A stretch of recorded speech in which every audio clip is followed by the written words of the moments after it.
Olá, como vão? Bem-vindos mais uma vez. Continuando nossa batalha, nossa saga aí para a oncologia. E quero também esta noche, porque yo estoy grabando a la noche, pero van a asistir, creo que en la hora que vos convenga, ¿verdad? Entonces, creo que estamos en un ritmo bueno. Tenemos muchos asuntos aún para hablar, pero sí o sí tenemos que conceptuar algunas cosas. Bueno, seguimos adelante. Hoy voy a hablar un poco sobre la semiología del cáncer, sobre signos, síntomas relativos às manifestações oncológicas e aquilo que podemos pensar no exame clínico. Entonces, con relación a la origen del cáncer, hablamos muchísimo ya, pero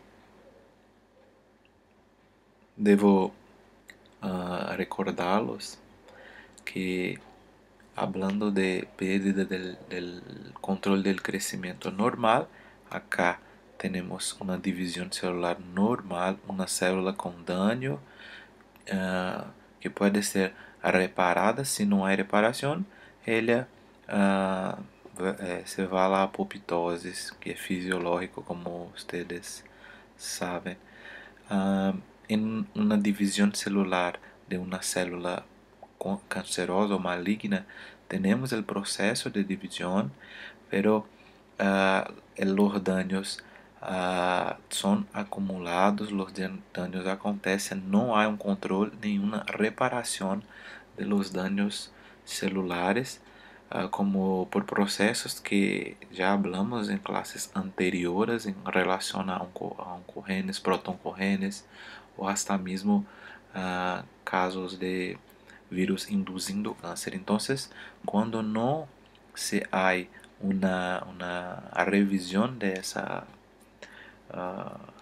una corrección de esos daños y los procesos de apoptosis no hacen efecto, entonces sí o sí vamos a tener un proceso tumoral, un cáncer. Entonces, con relación a los estadios de una enfermedad neoplásica, tenemos acá epitelio normal, o epitelio metaplásico, una hiperplasia, displasia, un cáncer in situ y un cáncer invasivo. Entonces, agentes adquiridos que dañan el DNA, por ejemplo, actúan en la célula normal, ocurre el daño del DNA, a la formación de la reparación del ADN, a la mutación en el genoma de las células somáticas, activación de oncogenes promotores del crecimiento, inactivación de genes supresores tumorales, alteraciones en genes que regulan la apoptosis, proliferação celular regulada quando se passam por esses dois, apoptoses disminuídas quando se há alteração nos genes que regulam a apoptose, expansão de los clones, angiogénesis,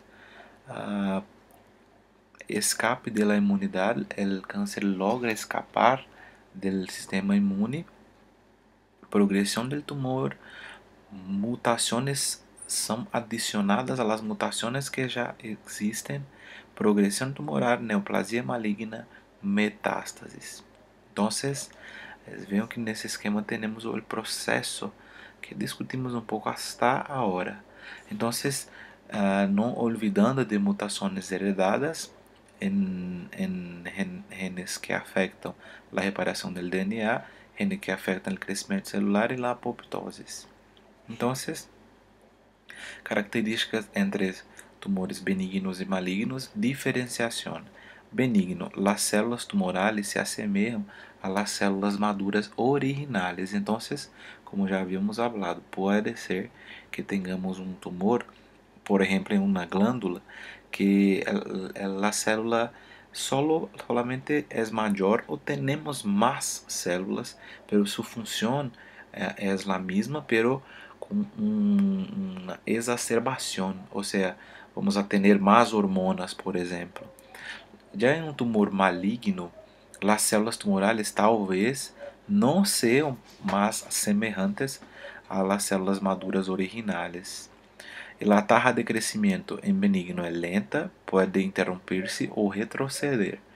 Em maligno é rápida, autônoma, generalmente o interrompe ou retrocede. Não interrompe ou não retrocede.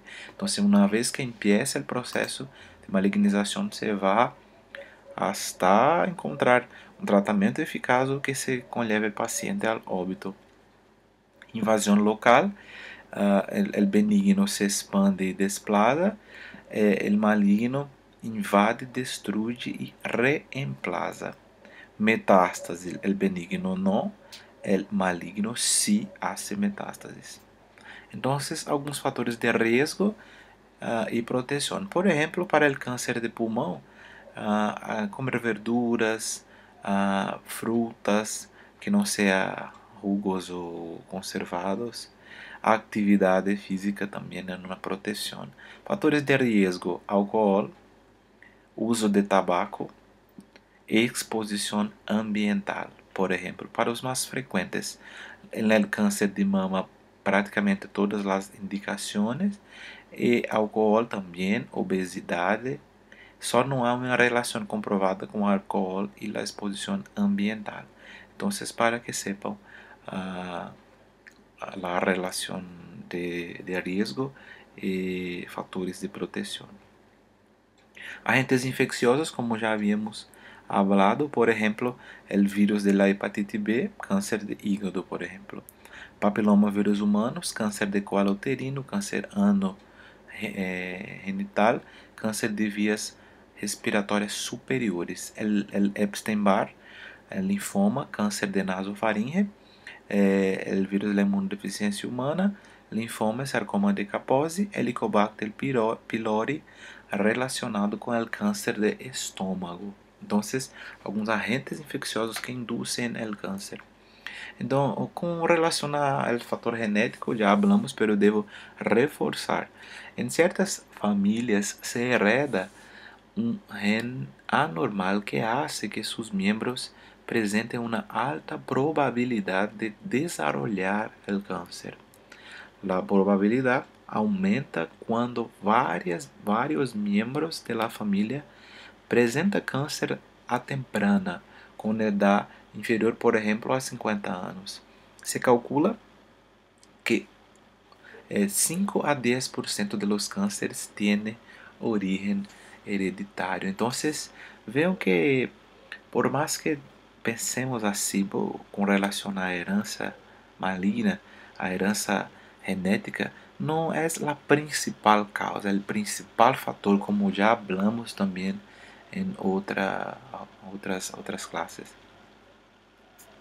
Então, em relação à semiologia general del cáncer, hablando de generalidades, a maioria das pessoas apresenta perda de peso e os pacientes com câncer podem desenvolver deficiências em vitaminas e oligoelementos, pero a forma mais comum de depressão nutricional é a desnutrição proteico-calórica, a anorexia e a afasia.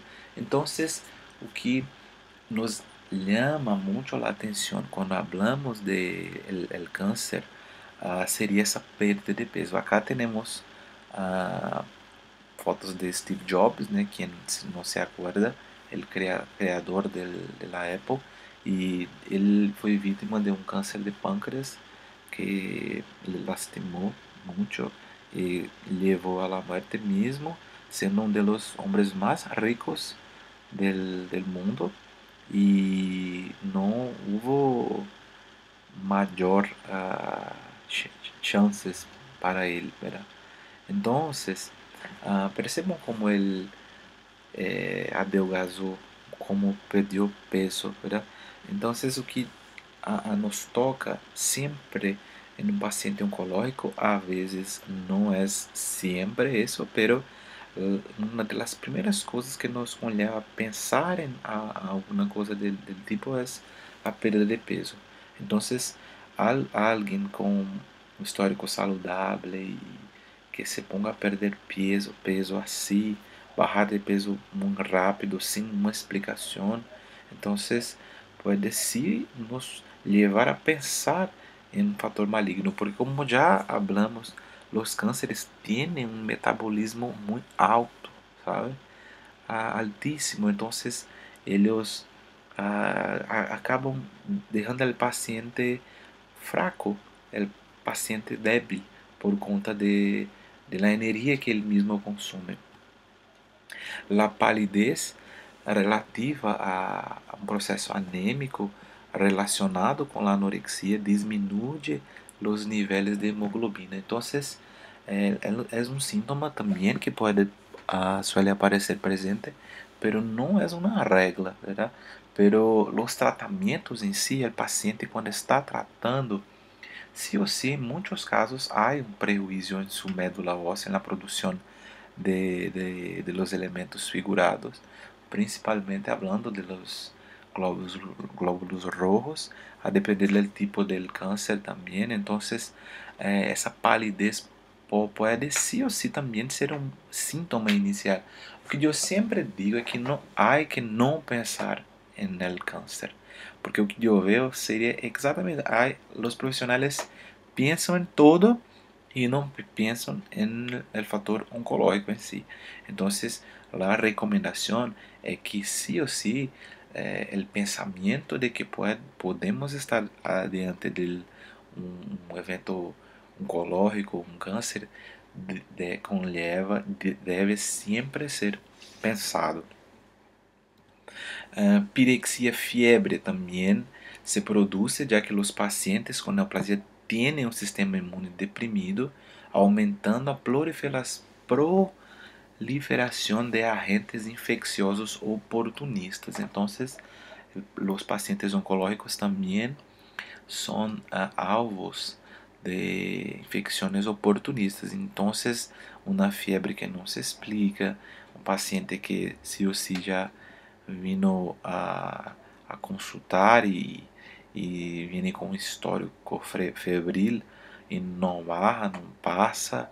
Então, sempre aquilo que nós outros recomendamos. O paciente, ao retornar a nós outros, se seus sintomas não passam, devemos sí ou sí pensar em las possibilidades que estão levando a ela a esse retorno. Então, a fiebre pode sí estar relacionada à oncologia. Astenia, cansaço, o agotamento extremo que não melhora com o descanso, já que pode se ocasionar por hemorragia e anemia. Então, também é um fator que deve ser considerado. Então, o paciente tem um cansaço extremado, sabe?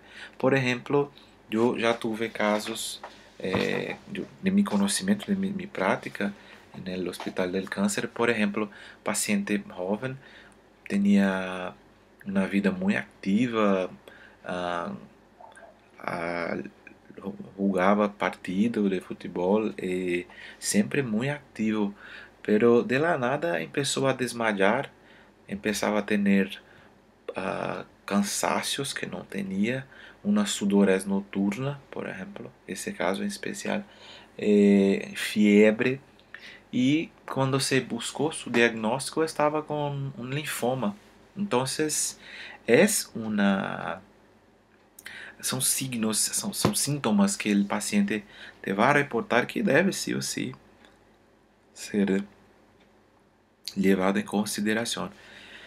Outro caso que também me acuerdo seria um paciente jovem também, creio que 32 anos, ele grande assim, gordo assim, que eu digo, essas pessoas que comem demasiado, não chegam a ser gordos, pero como puedo decirlos, fora de forma, por ejemplo, pero saludables, ¿sabe?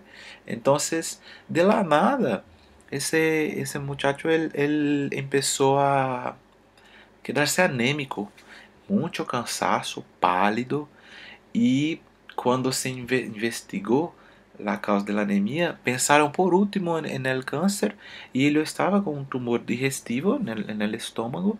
Ese tumor sangraba en el estómago y él tenía pérdida de sangre por su estómago, ¿sabe? Entonces demoró mucho para que descubriesen la causa exacta. Entonces la suerte que su pariente trabajaba en un servicio oncológico y pensó que podría ser eso. Entonces, o que yo siempre reparo es que los profesionales tienen un miedo de pensar en sí en el cáncer. Y muchas veces podemos estar adelante de un caso, sí o sí.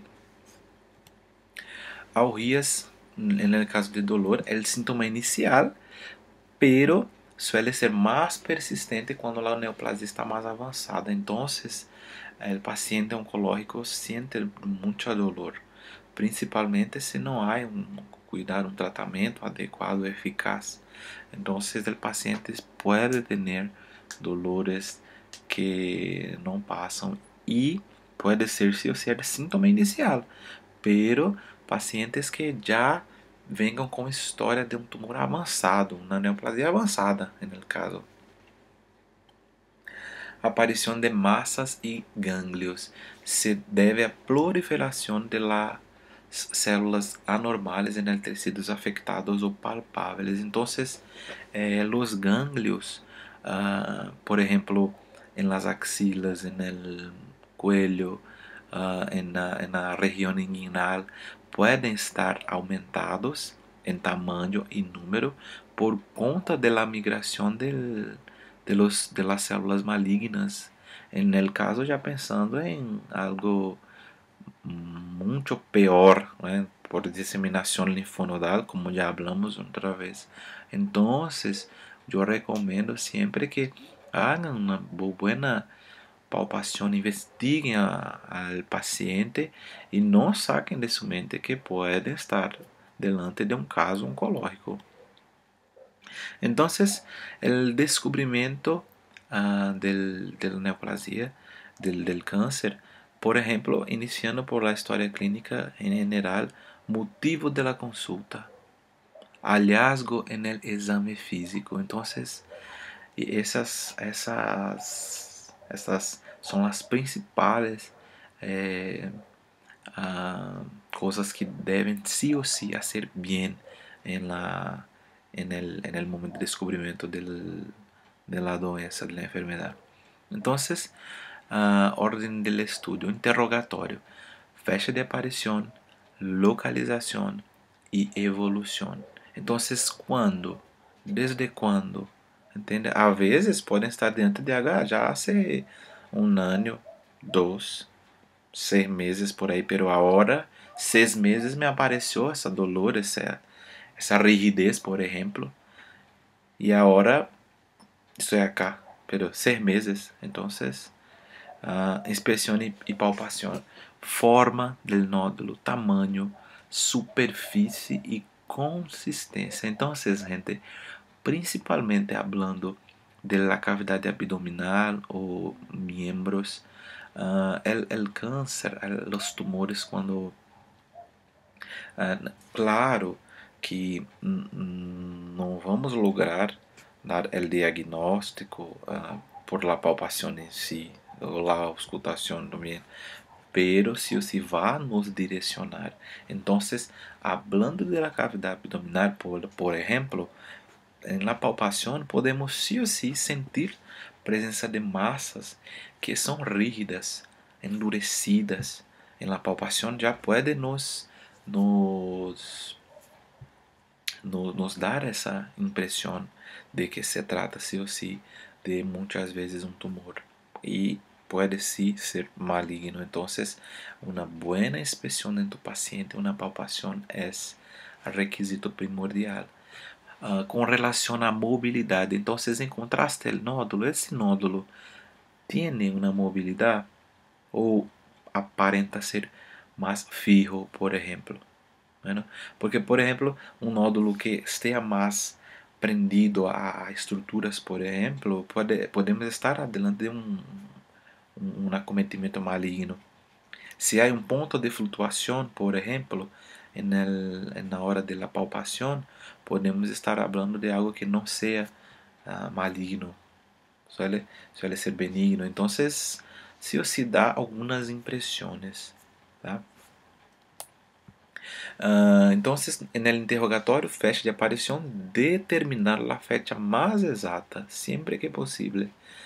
La descripción cronológica y detallada de la situación de la tumoración desde su descubrimiento, progresivo, estacionario, regresivo, intermitente. Localización, situación exacta y precisa de la masa tumoral en cuanto a la región anatómica. Entonces, si foi possível palpar, auscultar, por exemplo, se estamos falando de um tumor, uma massa pulmonar, estudos radiológicos podem ajudar, bueno, pero la auscultación, por exemplo, podemos ter murmúrio vesicular abolido, podemos não ter ruído algum na respiração, em la região em si.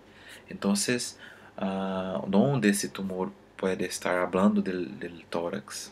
Bueno, entonces siempre sí o sí hay que puntuar la localización exacta. Inspección y palpación en la forma, imágenes geométricas conocidas o con objetos reconocibles, detallar los bordes, como se parece la lesión, más triangular, arredondada, parece que é irregular, não é um nódulo, por exemplo. Tamanho, você deve ter em conta os três planos, longitudinal, anchura e grossor. Tiene que dar essa impressão. Por exemplo, se vai se ou se solicitar una avaliação do especialista, então vai ter que estimar o tamanho de la lesión. Superfície, impressão que se deja al tacto, lisa, áspera, rugosa. Entonces, durante la palpación. Consistência, calidad del tumor. Aqui temos duas descrições, dura ou blanda.